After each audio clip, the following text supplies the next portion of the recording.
대전세종연구원 대전학연구센터의 센터장으로 있는 한상원입니다.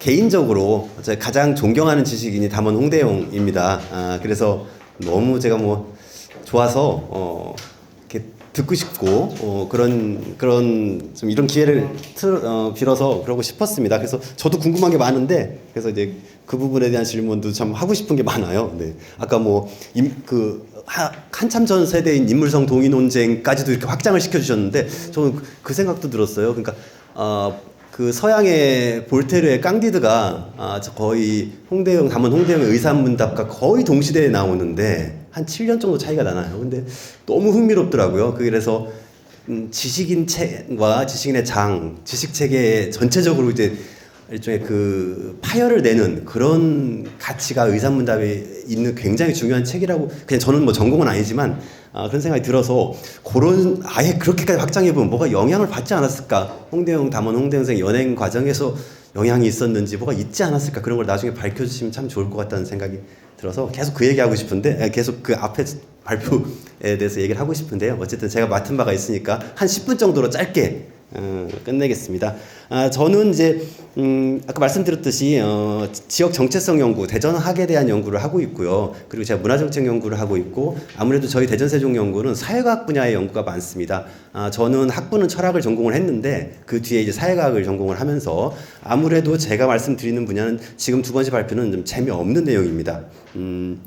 그 정책적인 얘기고, 또 이게 약간 재탕입니다. 2년 전에 저희가 연구 과제를 했습니다. 그때 김덕균 박사님이 크게 도와주셨어요. 그래서 이제 그 연구 과제에서 약간 가려 뽑아서 여전히 유효하더라고요. 그래서 네, 이렇게 왜 부끄러워하세요, 사회자께서 같이 참여하셨습니다. 네, 그래서 이제 몇 가지만 말씀드리겠습니다.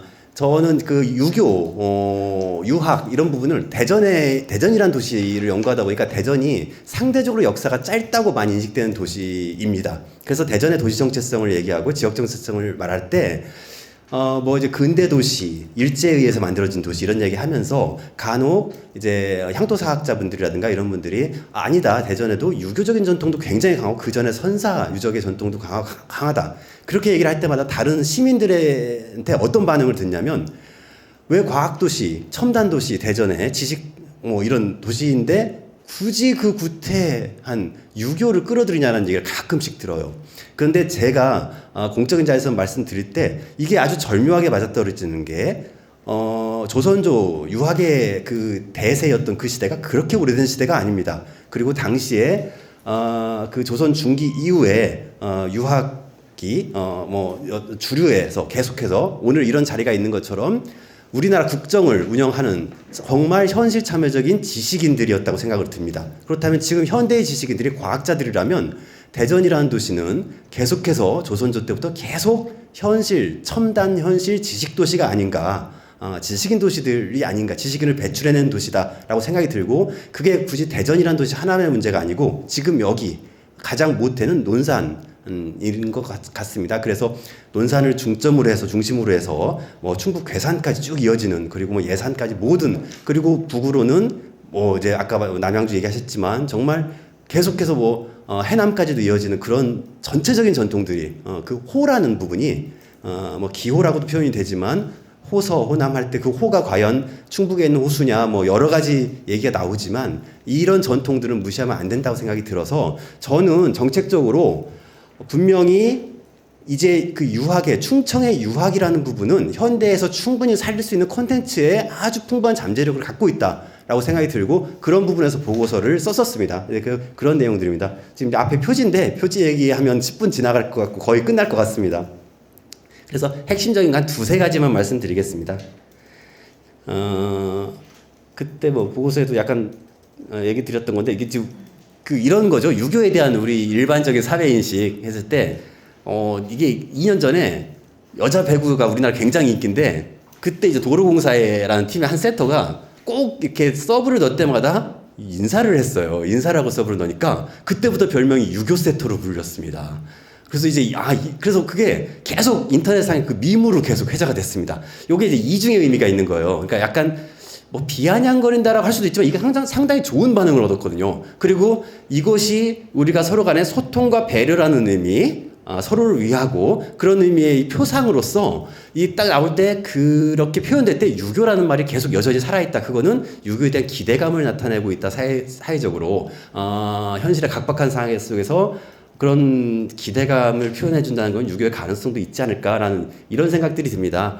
그래서 문화적으로 계속 이렇게 밈으로 얼마든지 유교는 유학은 그리고 유교 문화는 여러 가지 형태로 뭐 자원화될 수 있는데 그렇지만 계속 이제 특히 충청도도 뭐 이제 재미없다 이런 얘기도 많이 듣는데 또 한편으로는 반전들이 계속 있고 개그맨들도 제일 많고 뭐 그런 도시잖아요. 이제 그런 정서적인 부분들도 유학과 접목을 시키면은 같이 여러 가지 가능성이 있지 않을까. 자꾸 저희는 뭐가 활용하고 장사가 되는 방면이 없을까 이런 식으로 연구를 해야 되는 게 직업이에요. 그러다 보니까 이런 식으로 하다 보니까 그럼 개념적으로 유교, 유림, 유학, 유교 문화 자원 뭐 이런 개념 정의까지 저희가 필요한 대로 계속 조작적 정의를 하게 되고 그래서 저희가 초점을 맞추는 건 유교 문화 자원에 초점을 맞춰서 발표문들을 쭉 이제 적어봤습니다. 그래서 뭐 학문으로서 유학이라든가 종교로서 유교 이런 걸 통틀어서 아울러서 유교 문화의 바탕을 두고 그것의 결과물로 나타나는 생활 양식들 그렇게 따지면 유교 문화 자원이라는 폭이 굉장히 넓어집니다. 그래서 유형, 무형 그런 산물들을 다 포괄하는 그런 자원들을 어떻게 하면 충청의 유교 문화 자원들을 활용할 수 있을까라는 걸 계속 고민해보자는 게 발표의 요지입니다.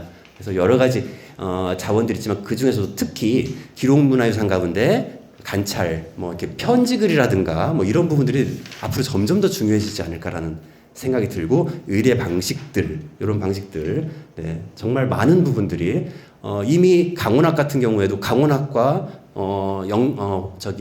호남학과의 그 한동안 다툼이 있었던 게 누정의 역사를 누가 더 주도권을 가져가느냐 가지고 이제 그 얘기를 했어요. 근데 누정 갖고 강원과 호남이 그렇게 다툼을 할 정도는 이건 현대적으로 분명히 활용 가치가 있다는 얘기거든요. 누정은 여기도 많습니다. 네. 그래서 우리도 이제 같이 그런 논쟁에 좀 끼어들 필요가 있고요. 뭐 너무 막 도구화해서 테마파크 가는 게 무조건 바람직하다는 얘기는 아닌데 전체적으로 그동안에 1960년대, 70년대부터 그동안의 영남권의 유교문화에 투여된 그 예산에 비해서 충청권의 유교문화에 투여된 예산은 너무나 미약합니다. 이 부분은 계속 짚고 넘어가야 돼요. 그래서 충청권이 물론 이제 그 지형상으로 이렇게 평야 지대가 많고 그러다 보니까 유물들이 좀 사라진 것도 있지만 얼마든지 복원 가능하고 충청 유교문화 자산에 대해서는 앞으로 굉장히 중요하게 국가적으로 더 접근을 해야 된다고 봅니다. 그래서 이제 호서 유림의 특징 뭐 이런 분들 말씀드렸는데요. 저는 이제 충청 전체적으로 보기보다는 대전과 세종 지역 그걸 중심으로 왜냐하면 대전과 세종 지역이 상대적으로 유교적인 전통이 뭐 있어 이런 얘기들 자꾸 시민들이 하시니까 아니다 많다라고 말씀을 드리기 위해서 유교의 그 자원을 대전과 세종을 중심으로 말씀을 드렸는데 세종 같은 경우에는 이제 특히 조선 초기 때부터 세종이란 이름이 세종대왕과의 친화성을 갖고 있기 때문에 자꾸 이제 그리고 공교롭게도 김종서 또 이제 박팽년 이런 이제 그 유적들이 많이 있기 때문에 세종시에서 아주 굉장히 중요하게 부각하고 있습니다. 여기 뭐 대전도 마찬가지로 김정의 묘소 같은 경우에 얼마 전 몇 년 전에 제주학센터에서 김정에 대해서 쭉 일대를 다뤘습니다. 김정 선생에 대해서. 그런데 김정 선생의 유적이 대청호에 있다는 거를 한마디도 나와 있지 않더라고요. 네. 그만큼 이제 관심을 전국적으로 우리가 좀 확산시켜야 될 필요성이 있고요. 특히 대전 같은 경우는 성씨가 굉장히 중요하게 작용을 하죠. 은진송 씨, 여흥민 씨, 뭐 광산김 씨, 안동권 씨 등등. 그래서 이제 그 혼맥으로도 얽혀 있고 그런 부분들이 남아 있는 곳. 특히 뭐 대전의 유해당 같은 곳은 굉장히 제일 예쁜 곳이기 때문에 뭐 사진 촬영만 하더라도 요새 인스타그램만 하더라도 이제 얼마든지 명소가 될 수 있는 그런 곳이고 대전에도 이런 명소들이 많은데 충청권에 얼마나 많겠습니까? 네. 그래도 여러 곳이 있다는 건 그건 뭐 저보다 더 잘 아실 테니까 다 넘어가고요.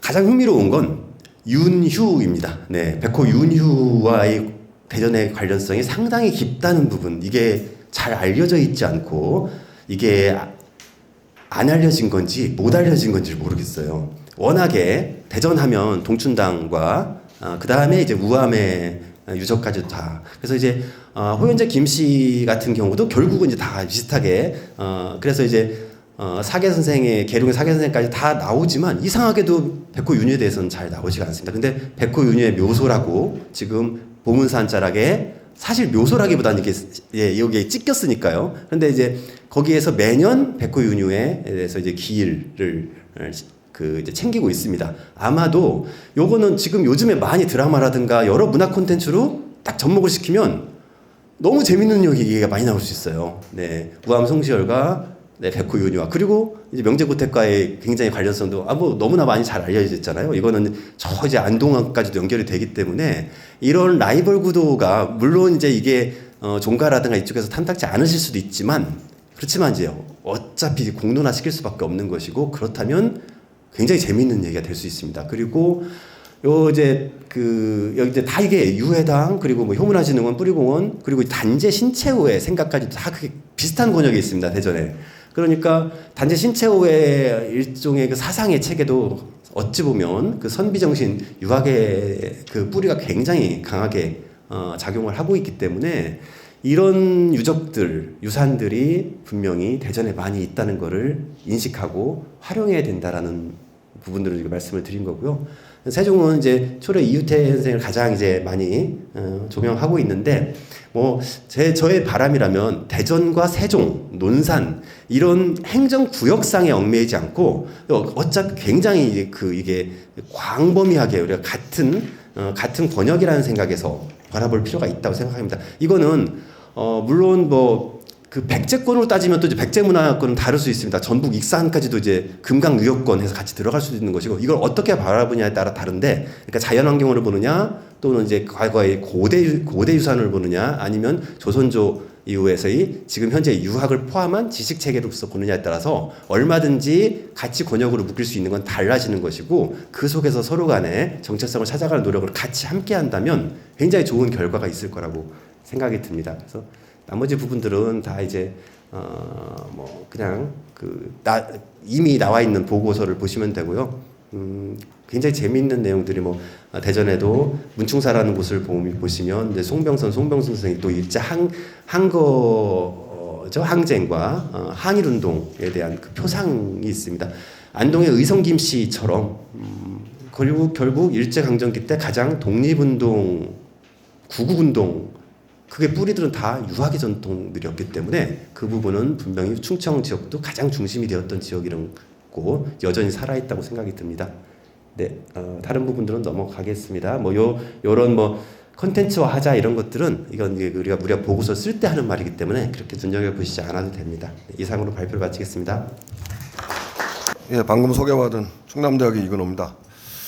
저는 사실 유교보다는 한국사를 전공을 하고 있어서 아마 토론전에 적절하지 않은 것 같긴 합니다만 또 마침 또 그래도 학교가 또 대전에 있고 또 충남하고도 연관성이 있고 그래서 토론자로 불려 나왔습니다만 너무 큰 말씀들을 하고 계셔서 뭐를 말씀을 좀 드려야 될지 좀 고민스럽긴 하는데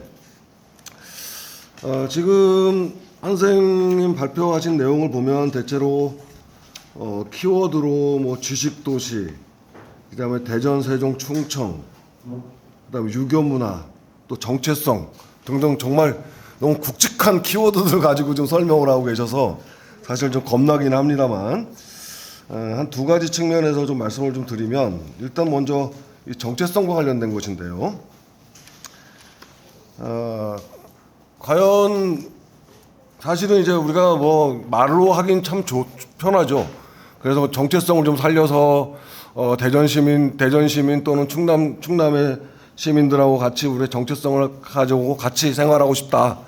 또 그걸 통해서 어쨌든 지역 문화를 갖고 나가야 된다. 이렇게 얘기들 많이 하는데 사실 참 어려운 용어입니다. 이 정체성이란 말이 어려운 용어인데 과연 지금 말씀하신 지역들 대전 대충세라고 보통 얘기를 하는 이 지역들의 과연 정체성들을 우리가 설정을 어떻게 할까? 또 사실은 이제 유교 문화를 가지고 말씀을 하고 계시는데 대부분 공감이 됩니다. 사실은 선생님 말씀하신 부분 실천적인 측면들을 강조를 하셨는데 우리 역사적으로 보면 사실 각 도별로 좀 역사적으로 좀 차이가 좀 있는 것 같습니다.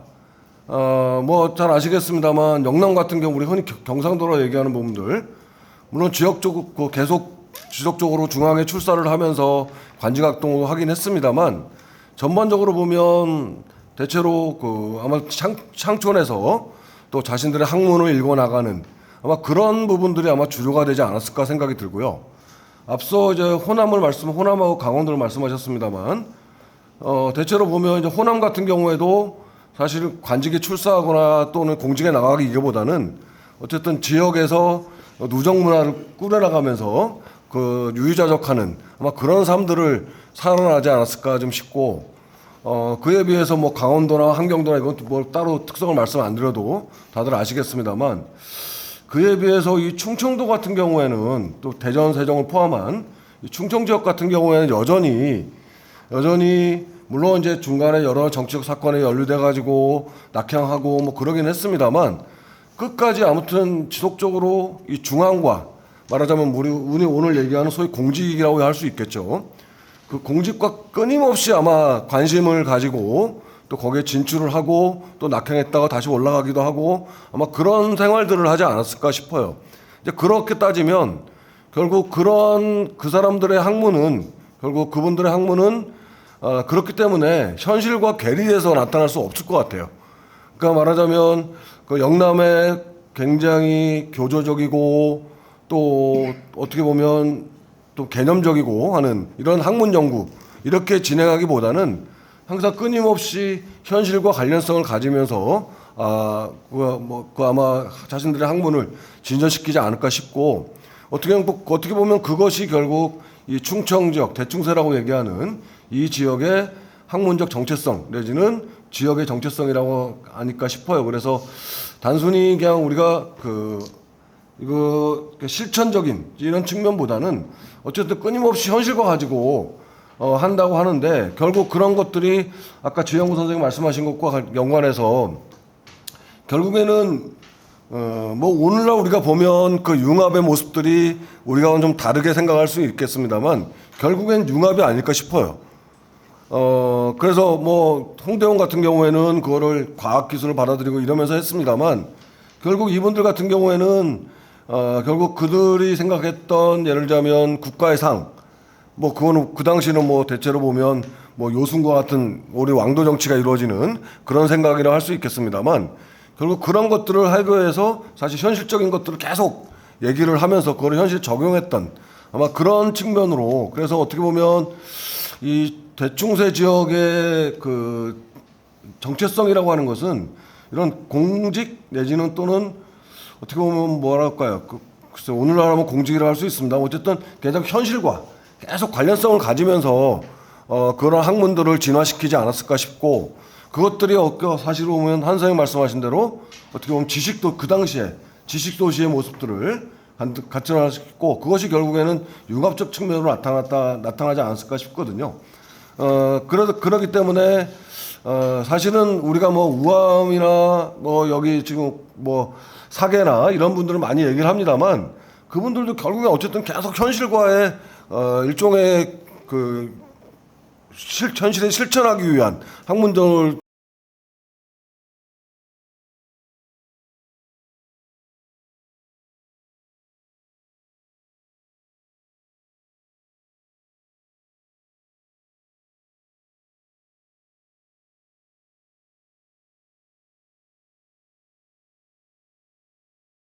좀 다른 특성 같거든요. 이제 그런 차원에서 우리가 좀 한번 정체성을 한번 해보 지식도시 내지 또는 융합적 측면 이런 것들을 한번 생각해 볼 필요가 좀 있을 것 같은데 다만 이제 이것들은 브랜드화했을 때 사실은 그 이분들이 그 얘기했던 분들은 대체로 뭐 우리가 잘 아시겠습니다만 인의, 예지신, 충효 뭐 이런 걸 얘기하고 계시거든요. 근데 오늘날 학생들한테 얘기해서 너 충효해야 돼. 너 집에 가서 효 다 해야 돼. 또 국가에 나가서는 충을 다 해야 돼. 이러면 이거는 이해가 안 되거든요. 애들. 당장 그래서 국가를 위해서 충성을 해서 하고 목숨을 바쳐야 돼. 이거 쉽게 받아들이지 않거든요. 내가 왜 국가를 위해서 목숨을 바쳐야 돼?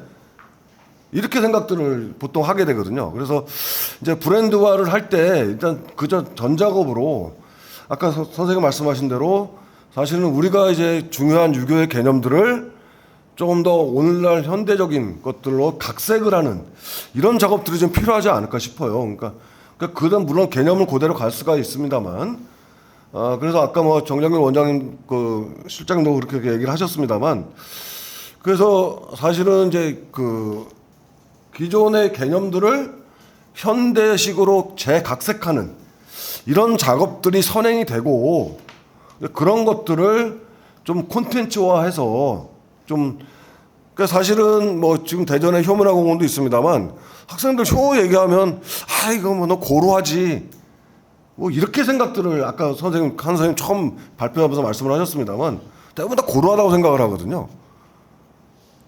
그러니까 사실은 우리가 현대 생활에서 그 효 개념이 사실은 딱 맞아 들어가기에는 그 너무 격리가 굉장히 격차가 심했고 시간적인 그것들이 이어져 오기에 또 너무 그냥 산업화되다 보니까 그런 것들을 우리가 신경 쓰지 못하고 지금까지 이어왔는데 그러니까 그러다 보니까 이 학생들이 이해하기에는 너무 어려워요.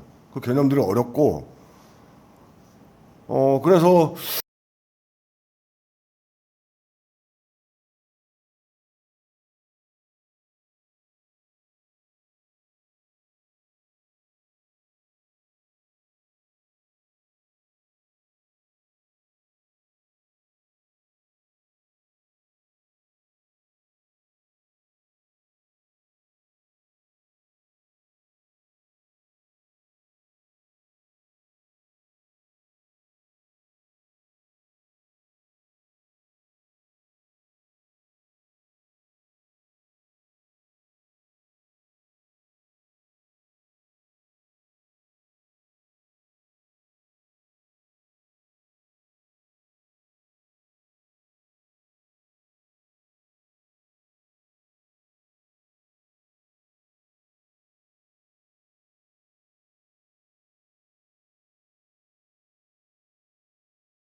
이 안에 다 포괄되고 있는 것인데 좀 더 직접적으로 공자의 충서, 내가 하고 싶은 마음을 미루어서 다른 사람을 하게 해주고 내가 하고 싶지 않은 일을 다른 사람을 시키지 않는다는 내용들을 좀 더 부각시킨다면 소통과 배려에 대한 유학적인 기반이 좀 보여질 것 같고요. 또 한 가지는 이제 중용에서 그 중화의 실현이나 사람의 개인의 감정이 때와 상황에 맞을 때 치중화가 이루어지면 천지는 제자리를 잡고 만물이 길러진다라고 하는 인간의 역할 또 그중에서 감정의 실현이 어떤 의미가 있는가를 생각한다면 오늘날 우리 사회와 관련된 문제 해결에 어떤 가능성이 있지 않을까 싶기도 하고요. 또 주역에 등장하는 그 음양 사상의 대립적인 부분과 침투하는 소통의 부분, 침투가 이루어져야 변화가 가능하기 때문에 그 음양의 대대 논리들을 좀 더 이야기를 한다면 소통과 배려에 대한 부분들을 더 설득력 있게 말할 수 있지 않을까 싶은 생각이 들었습니다. 또 한 가지는 그 조선 유학의 계보와 항목 속의 충청권 유학에 대한 위치를 이야기를 했는데 좀 학술적 심화에 대한 부분으로 초점을 맞춰서 앞서 발표할 때 잠깐 등장했습니다만 외암 이간과 남당 한원지가 관련된 인물성 동일론 호락 논쟁에 대한 내용도 좀 다뤄진다면 그 충청 유학의 위치가 어떤 것인지를 더 확연하게 드러낼 수 있다라고 생각이 들고요. 그다음에 그 콘텐츠 전략 관련해서 그 드라마 관련해서 우리 발표자께서 주목한 백호 윤유와 우암의 관계, 역시 대결 갈등 이게 있어야 재밌죠.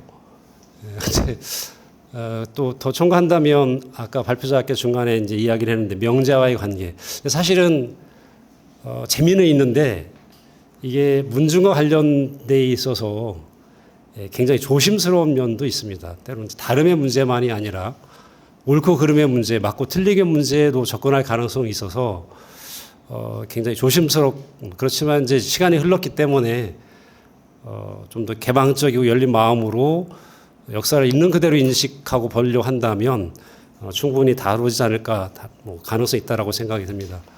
또 한 가지 더 추가를 한다면 홍성 지역을 중심으로 한 지산 김복한 선생에 대한 활동들, 이제 의병이나 구국과 관련된 내용들 좀 부각됐으면 좋겠다는 생각이 듭니다. 또 한 가지 이제 충청권 유교문화의 정체성인데 지금 전체의 내용은 거의 충청도에 제한된 부분이라서 이제 충북에 대한 내용들 좀 추가가 됐으면 좋겠다는 생각이 들고요. 한 가지 드리고 싶은 질문은 제가 요즘 고민하고 있는 내용인데요. 여기서 진행하고 있는 이제 충청 유교문화 대계 작업을 하고 있는데 충청 유학의 어떤 정체성, 특성이 과연 뭘까? 또 한편으로 다른 지역과 구별해서 특성이라고 하는 걸 또 굳이 드러내야 되는지.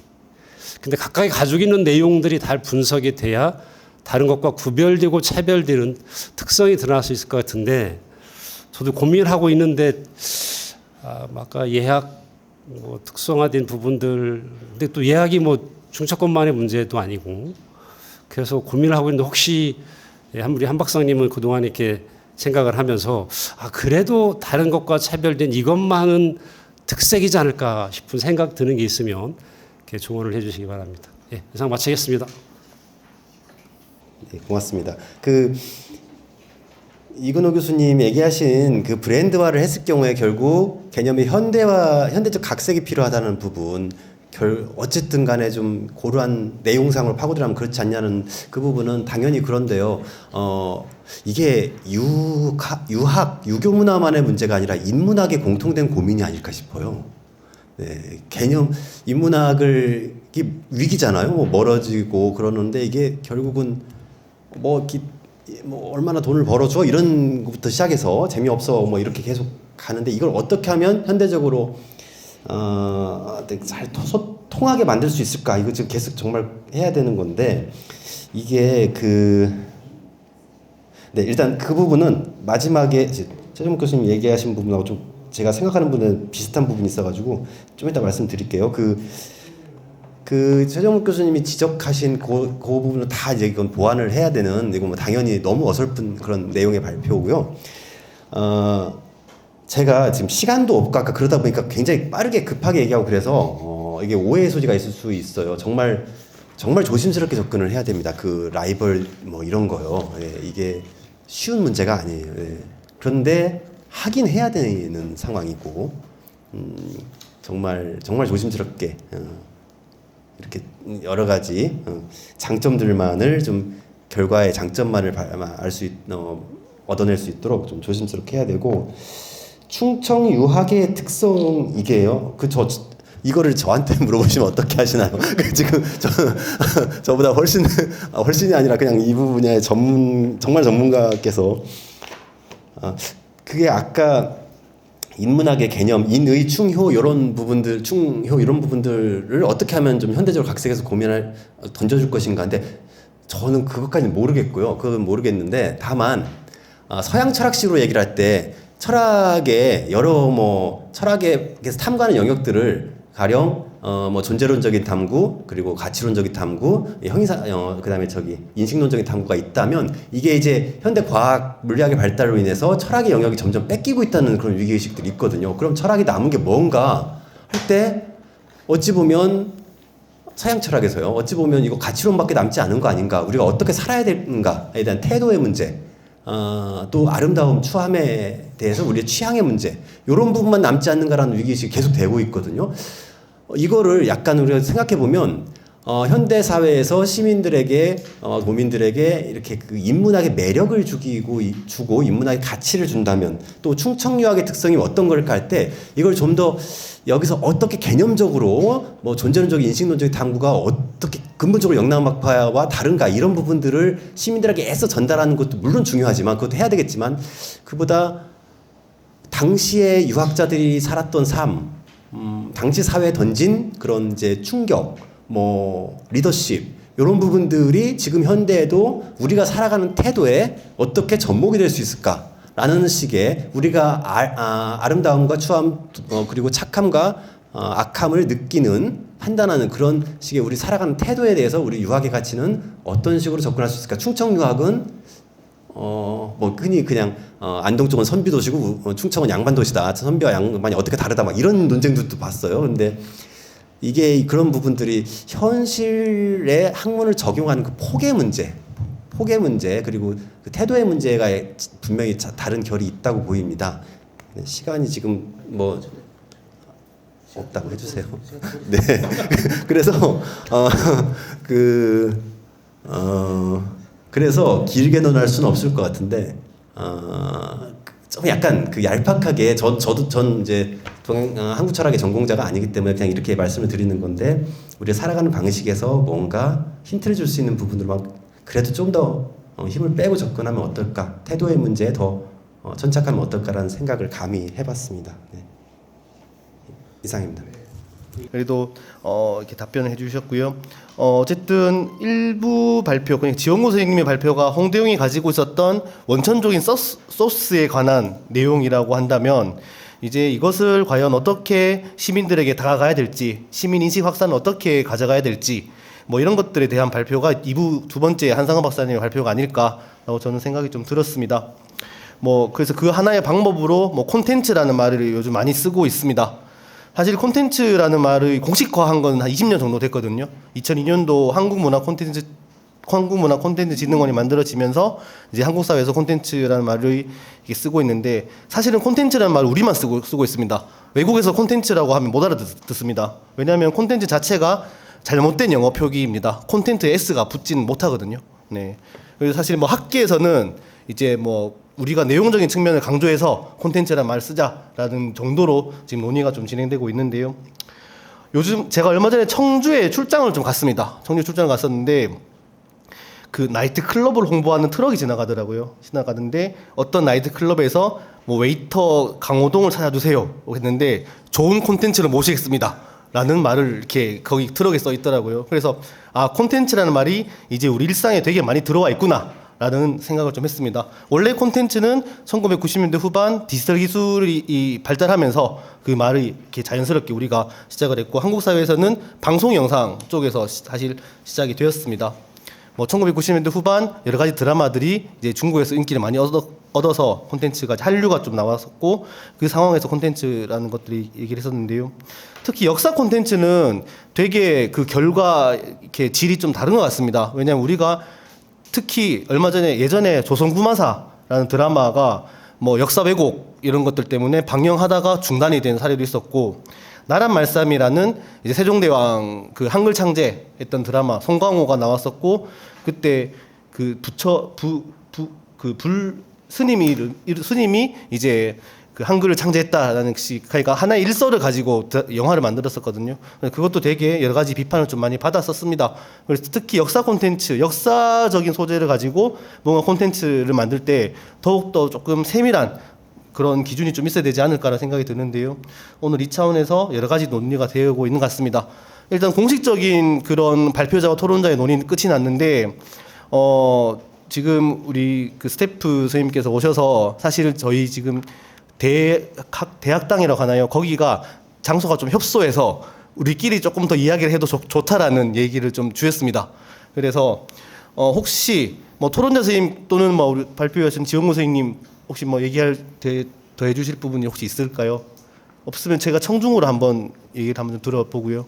혹시 함께 해주신 우리 여러분들께서 조금 뭐 질의응답이나 첨언이나 이런 것들 해주실 부분 있을까요? 우리 아까 저기 임덕수 국장님 계신 것 같은데 혹시 얘기를 좀 해줄 수 있을까요? 네.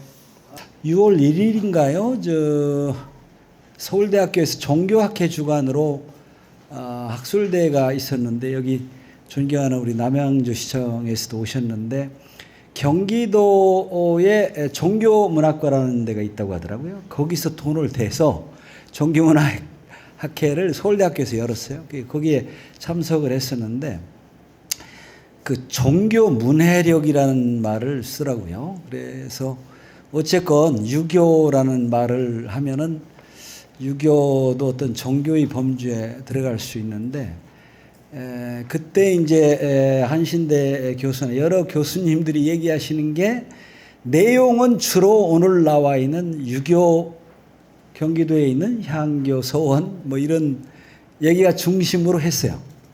이게 내용을 찾다 보니까 그래서 요약해서 말씀을 드리면 경기도에서는 충청도나 경상도를 엄청 부러워한다. 유교 문화 어떤 서원도 주로 경상도 우리 도남 서원이 있습니다만 실제 현실 내용과는 달리 경기도에서는 엄청 유교 문화 자원을 갖고 있는 충청도나 경상도를 엄청 부러워한다.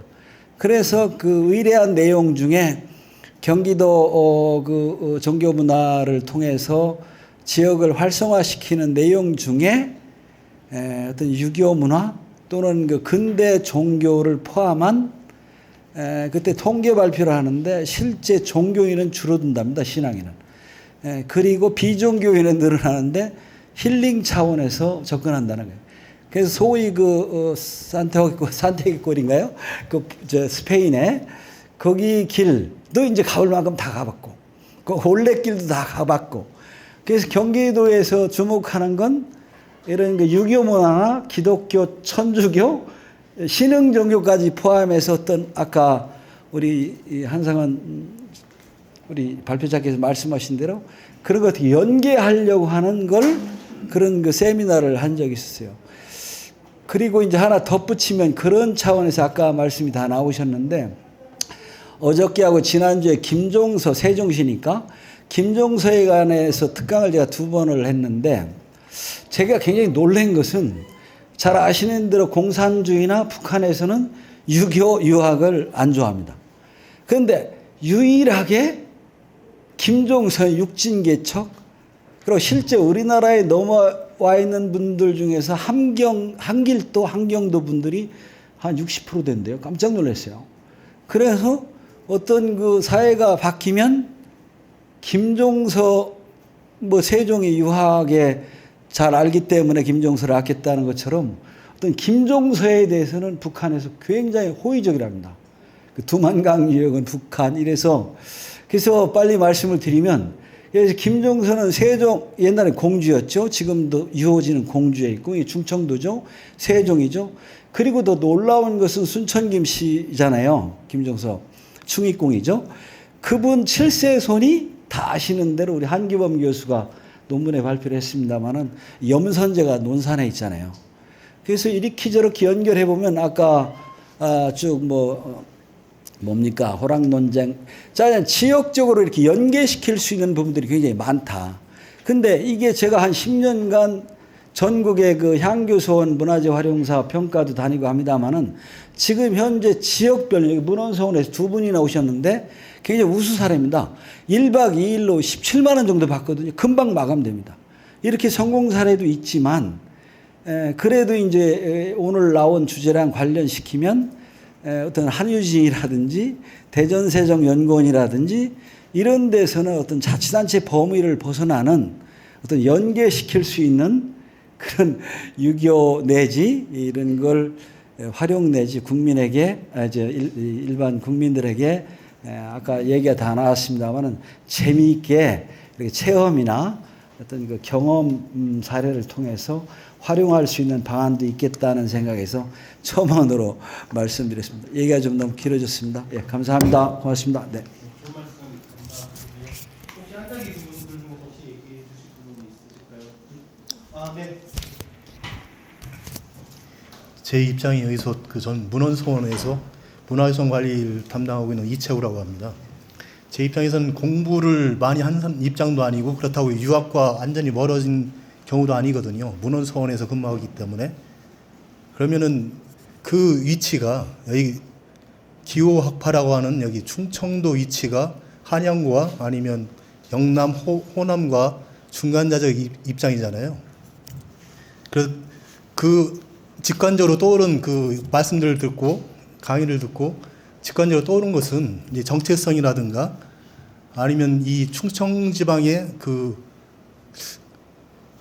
받는 성격을 불가근 불가원 이 여섯 글자로 좀 하면 맞지 않을까. 위치적으로도 한양에 근접하면서도 너무 가깝지 않고 너무 떨어지지도 않고 그러면서도 그 충청 지방은 보면 그 편제가 이쪽 편도 아니고 저쪽 편도 아니잖아요. 저쪽에서도 좋은 인상을 가지고 바라봐주고 있고 이쪽에서도 좋은 인상을 바라봐주고 있고 캐스팅 보트를 가지고 있지만 여기 우리 그 캐스팅 보트 때문에 이쪽이 됐다고 해서 충청 지방을 그렇게 욕하지도 않고 그런 입장에 있는 게 하나의 정체성이 아닌가. 그러니까 불가근 불가원. 이게 공직사회에서도 자기 책임을 가지고 뭔가를 하고자 하면 목을 내놓아야 되잖아요. 어떻게 보면은. 그게 쉽지가 않기 때문에 그 복지부동하게 되는 경우가 많지 않습니까?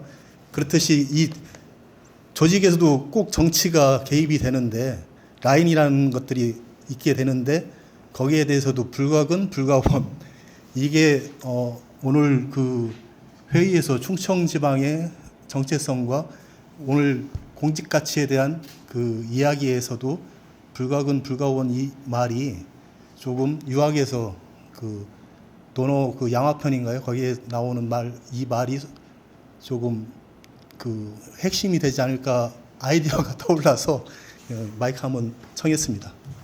네, 감사합니다. 정주희 가지고 있는 지리수사 이런 것들을 좀 활용할 때 불가근 불가원이라는 정확한 말을 주셨습니다. 네. 죄송합니다. 방금 말씀 듣다 보니까 제가 질문이 하나 생각나서 그런데요. 이거 어떻게 생각해야 되나 모르겠는데 그 현재 행정구역과 그 다음에 유학의 전통에서의 그 지역의 매칭 문제인데요. 가령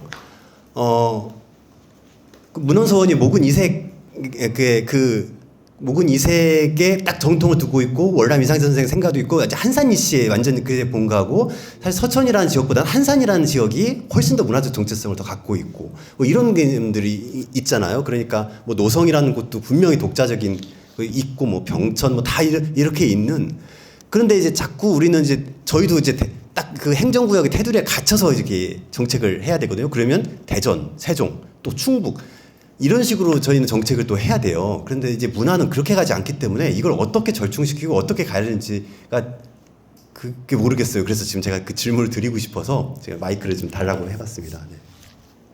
그 사실 아까 임덕수 국장님께서 얘기해 주셨던 김종서 장군묘도 지금은 세종시 장군면에 있지만 원래는 거기 공주시 장기면이었어요. 예, 그래서 김종서 장군 유허지는 지금도 공주시 의당면에 있고 이제 세종시가 편입이 되면서 이제 장군묘는 또 세종시로 또 편입이 되어 있는 상황이긴 합니다. 어쨌든 행정구역과 유학의 전통을 가진 구역에 대해서 질문해 주셨는데 어떤 분이 대답해 주셔야 하나요? 네. 두 개 자치단체가 협력하는 걸 가점을 준다고 하는데도 사실은 자치단체까지 협력이 어려워요. 그래서 충청북도 사례가 있는데 농업기술센터에서 그 문화재 활용 사업을 어떤 농업과 관련되는 주제로 정해서 문화재를 찾아서 농업기술센터 그러니까 자치단체에서 주관하는 것으로는 좀 어려워요. 그러니까 예를 들면 대전세종연구원에서 국가유산창 사업을 하나 테마길 같은 걸 잡아서 한다면 우리나라에서는 굉장히 왜냐하면 아까 목은이 이색 선생님도 한산이시지만 오히려 영덕의 어디죠? 거기가 영덕 계실이 전국에 서울을 포함해서 27군데가 있어요. 지정된 문화유산만. 그러니까 굉장히 광역적인 개념이거든요. 근데 그런 걸 이렇게 주관해서 할 만한 데가 없기 때문에 현재는 서천군에서만 하고 있거든요. 그래서 우리나라도 어떤 중앙에 있는 어떤 기관이나 단체에서 이런 사업도 하면 어떨까 하는 생각이 들어요. 네, 항상 이런 학술대회를 하다 보면 항상 이렇게 대전세종연구원으로 수렴된 경우가 왕왕 있어가지고 이제 먼저 마쳐야 되지 않을까 생각이 좀 들긴 하는데 우리 한번 지원구 박사님 한번 마지막으로 얘기를 한번 해주실까요? 못다 하신 얘기가 조금 있을 것 같아서. 설마요. 그 제가 사실은 뭐 현업에서 한 20년 가까이 근무를 했는데요. 금방 말씀하신 것처럼 그 행정구역을 벗어나서 뭘 한다라는 게 굉장히 좀 어렵습니다. 현실적으로. 하지만 저는 조금 이제 아까 그 이제 저희 한 박사님 말씀하신 거에 대한 답변이 좀 될 수도 있을 텐데요. 저는 그래서 도가 중요하다고 생각을 해요. 그러니까 조선시대에도 사실은 도로 지역을 좀 구분을 했고 사실 그 도에 대한 지역이 물론 이제 지리적인 부분들이 많이 작용했겠지만 그게 결국엔 이후에는 인문이라든가 문화적인 부분의 경계선의 역할을 했거든요. 그래서 지금 현실적으로 가능한 건 도가 움직여서 그런 부분들을 좀 커버할 수 있다. 그래서 여기에는 지금 도문화유산과장이 안 오셨는데 오셨으면 제가 꼭 그 말씀을 드리고 싶어요. 이따 가서 말씀을 드리겠지만 그래서 도가 지역을 좀 넘어서서 해야 되는 부분이 좀 있고요. 네. 그리고 사실은 성씨는 좀 굉장히 좀 어려워요. 네. 일단은 이제 토성적인 부분들로 접근을 하면 사실은 본관지로 해서 접근을 하는 게 가장 이상적이지만 사실은 본관에만 살진 않거든요. 저는 충주지신데 제가 충주하고 전혀 인고가 없어요. 저는. 네. 뭐 예산에서 태어나서 지금은 아산에서 살고 있으니까요. 그래서 이제 그런 연결고리들을 어떻게 찾아갈 것이냐, 이제 뭐 그런 부분들도 충분히 고민을 좀 해야 될 부분이라고 생각은 하고요. 네. 일단은 사실은 뭐, 이거 유교문화가 뭐 건국적 가치를 갖고 있고 뭐 계승해야 될 대상이고 이런 것들은 원론적으로 다 알고 있어요. 네. 하지만 그거를 이제 현대적으로 어떻게 지금 MZ세대 속칭 MZ세대라고 하는 사람들에게 어떻게 인식시켜서 그거를 계승 보존시킬 것이고 그것이 어떻게 활용할 것이냐 이건 굉장히 어려운 문제입니다. 네, 저 20년 동안 문화재 하면서 뭐 계속 저도 뭐 유교만 고민한 건 아니지만 문화재를 어떻게 시민들에게 쉽게 가깝게 향유할 수 있느냐 항상 그거를 고민을 해요. 네, 그런데 역사적인 소재들은 사실 접근하는 게 조금 힘든 부분이 좀 있어요. 뭐 자칫 너 왜곡하니 이런 부분의 함정에 빠질 수가 있기 때문에 그래서 그런 부분들을 어떻게 하느냐가 사실은 저는 계속 고민입니다. 뭐 저도 사실은 해법은 없어요. 네, 그래서 계속 20년 동안 실험을 하고 있습니다. 이것도 해보고 저것도 해보고 하는데 일정 부분 어느 지점에서 성과들이 좀 나오는 것들을 네, 계속 적용을 좀 해야 되지 않느냐. 그런데 사실은 공직 사회가 너무 폐쇄적이고 네, 너무 경직화돼 있어요. 네, 열려 있어야 되는데. 네, 그래서 뭔가를 하려면 공직자들은 딱 첫 마디가 이래서 안 됩니다예요. 네, 이래서 안 됩니다. 네.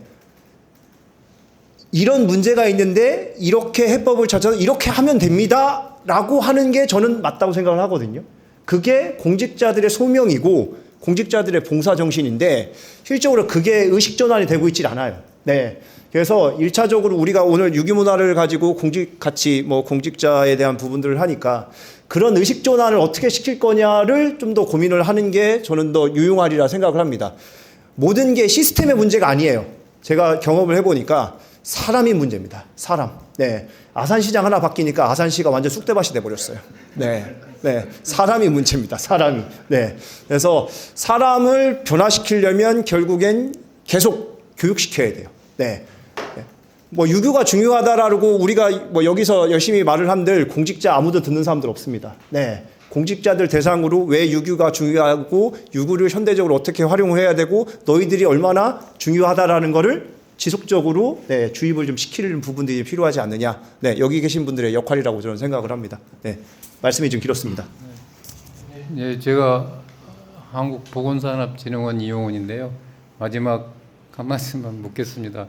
제가 보니까 제가 항상 궁금했던 게 호서하고 호남을 나눌 때 요새 유튜브를 보니까 호서는 그 제천의 의림지의 호자를 따서 의림지 서쪽이라는 거고, 호남은 이게 금강을 옛날에 호강이라고 그랬다고 하더라고요.